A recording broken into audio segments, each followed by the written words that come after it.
கலாத்தியர் 6:14.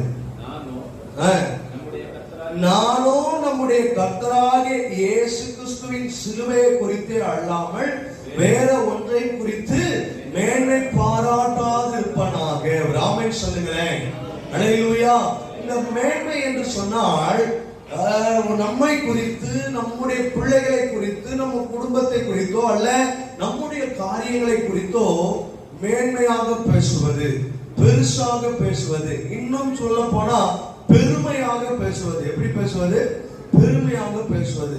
ஆனா இங்க அப்போஸ்தலனாகிய பவுல் சொல்லுகிறார், நானோ நம்முடைய கர்த்தராகிய இயேசு கிறிஸ்துவின் சிலுவையை குறித்தே அல்லாமல் வேற ஒன்றை குறித்து என்ன செய்வதில்லை, மேன்மை பாராட்டுவதில்லை.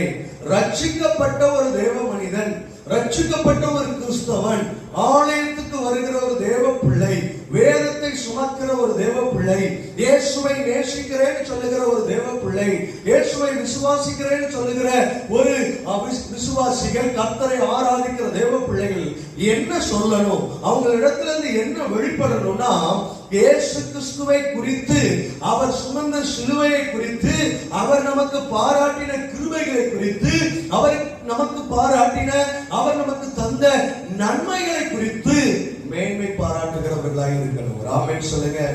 அல்லேலூயா. அங்கே பவுல் தன்னுடைய படிப்பை குறித்தோ, தான் வகித்த பதவியை குறித்தோ, தனக்கு அரசாங்கத்தினால் கொடுக்கப்பட்ட அதிகாரத்தை குறித்தோ அவர் மேன்மை பாராட்டவில்லை.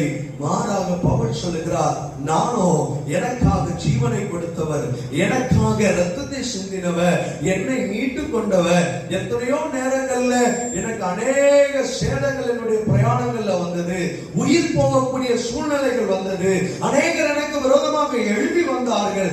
அவர்கள் மத்தியில் இருந்தெல்லாம் என்னை விடுவித்து காத்த இயேசுவை குறித்து, இயேசுவின் சிலுவையை குறித்து நான் மேன்மை பாராட்டுகிறேன். ஆமென் சொல்லுங்க.